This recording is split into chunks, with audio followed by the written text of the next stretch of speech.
You recommend eliminating processed sugar and even reducing fruit. How does someone know how much fruit their body can safely process before it is too much sugar? If your blood glucose is in a healthy range each morning, does that mean your body is successfully managing sugar and you can continue eating fruit in the amounts you are currently eating? If even a healthy person did glucometer test, what a diabetic does, you can buy these, by the way, fairly inexpensively at your local pharmacy, you would see the gyration of blood sugar even in a healthy person, a stable person. So what we read in the morning isn't at 12, and you have to cumulatively over time look at this. That's what we do to determine if a person has a problem. We used to do, not we, but mainstream doctors did glucose tolerance tests, laborious, hard. Glucometers do this in a month or so, much better.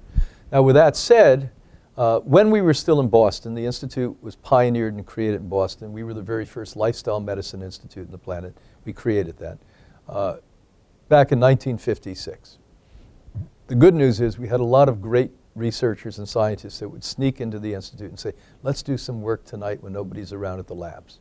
So at Tufts University, at Boston College, at MIT, and I was the assistant. I wasn't a researcher, of course.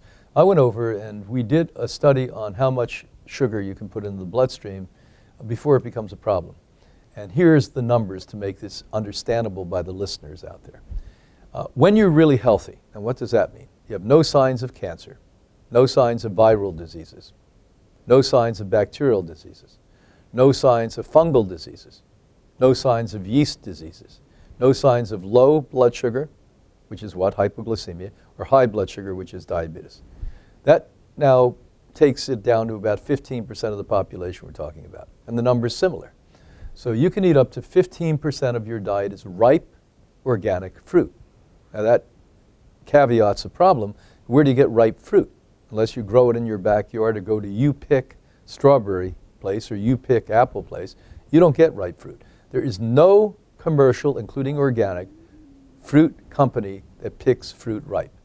Now that adds a whole nother dimension because unripened fruit is highly acid and pits the bones, pits the cartilage, makes hole in your teeth. And the worst of all isn't white sugar, it's dried fruit. It sticks to the teeth and in between the teeth it actually pits it. Any competent dentist is going to tell you that. So be very cautious. So if you're really healthy and don't have any of the above problems we talked about, which most of you have, you're really clean, 15% of your diet by weight. So if you eat 10 pounds of food over a 3-day period, 1.5 pounds can be, but only can be, ripe organic fruit. If it's fruit that's not organic, they spray it like it's going out of style. What do you think about olives and avocados? Is there a limit on how much of this we can safely eat? How concerned are you about the salt in the olive jar? I'm very concerned about the salt, not so concerned about the olive. There are people today who are very monolithically looking at things and saying no level of oil is good because it coats the vein and then the nitric oxide doesn't grow. I'm not of that school. We have been very successful for 64, 65 years helping people recover from catastrophic problems and maintaining our youthfulness. And we don't preclude oils, we just minimize it. Now, one of the things I'm going to change, which I would have told you something different 5 years ago, is avocados have now been proven scientifically to reduce fats in your arteries, reduce plaques in your arteries. So a lot of the alternative docs like this tell you, don't eat avocados, bad for you. Well, there's scientific data, good, solid, great university scientific data. Says you want to reduce cholesterol in your arteries, you can do that. We also think salt is always bad at that level, but if somebody's really healthy and they eat a handful of olives, as I do once in a while with a little bit of salt, knock yourself out. But what we see at Hippocrates, because we do put this out as a bridge for people, is they have no sprouts, no greens, no lettuce, but what they have is a pile of olives. So we've got to caution ourselves with that. And by the way, avocados are part of the berry family. It's a very interesting berry.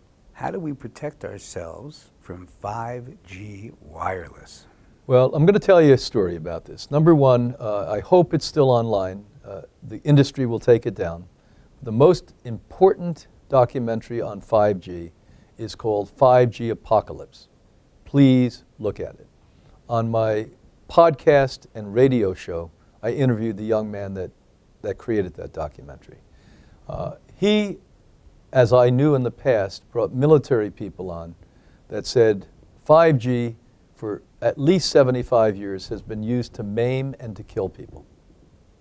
And one of the men on that documentary, who's a British soldier, former British soldier, said when the Irish were acting up, they'd send them out with the 5G, and they'd hit them if they send them to the hospital. The whole group would go to the hospital. They raised it by 10 more volts or megavolts. They send them to the morgue. So this has been used. At Hippocrates, about a year and a half ago, I had a former CI man that sat in my office with Anna Maria and divulged the same information before I knew anything about this documentary. I created a meeting the end of last year with a man who's rolled out 5G throughout Europe. He's Portuguese, lives in Norway. And it was very difficult for me because I went in there with upset and anger, and I started to realize I had empathy and compassion for him. He was really excited about this. He said, "You guys are in healthcare," he said to Ann and I. He said, "Do you realize this is going to save lives?" He said, "What's happening now is when somebody's on a highway and they've had a catastrophic accident and nobody's there, the guy on the cell phone that was the first car that stopped, we can immediately get him to talk to the doctor or the ambulance people who are on the way and keep the person alive." So I calmed down a little bit and I stopped being assertive and aggressive at that point. And it was better. And I got him to divulge things that were shocking to me. Now, the original plan was every 14 yards, that's in very close proximity, about the size of this room, they were going to put antennas. And for one sole purpose, to keep the 5G below 5.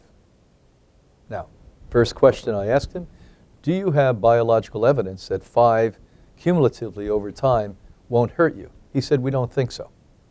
I said, "So you're speculating?" He said, "I guess if that's what you want to call it." The second thing I said, "Are you going to wait until you put antennas all over the globe every 14 yards? He said, "No, we're rolling it out." And in Europe, they rolled it out even before here.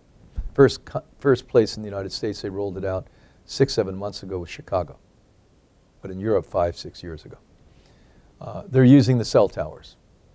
My next question was, what is the rate at the cell tower? He said 35 to 45. Now go back to what I said 2 minutes ago, that at 65, people are hospitalized. At 75, they go to the morgue. So when we became totally awake of what was happening, I added a class I'm teaching on all of this at Hippocrates. And as I did in Europe with the top man, speaking to the top doctors on preventing this. We worked really hard with the Russians and the Germans to create a device called high pulse that will protect you, unlike anything else on the market. This is hardcore science, mostly Russian, but refined by the Germans. And we helped put that together because nobody had they were scientists, they weren't interested in that part of it. The other thing is that you're going to have to understand your smart meters are part of the 5G patterns. So get a cage if you have the smart meter. For $125, you can buy the cage, put it over there. Put your Wi-Fi off at night when you're sleeping. If you're building a home, put a switch on the wall, whole thing goes off. A very inexpensive way, go to the dollar store, buy a long strip plug-in that has an on and off button on it. At night, brush your teeth, put your pajamas on, and shut that off. Don't have anything in your room close to your room. People are going to get really sick. I read back in December they're now using cell towers and projection of 5G to alter people's awareness and consciousness. We're on a train that's being molded by world leadership at this point that we've never been on in the history of humanity before.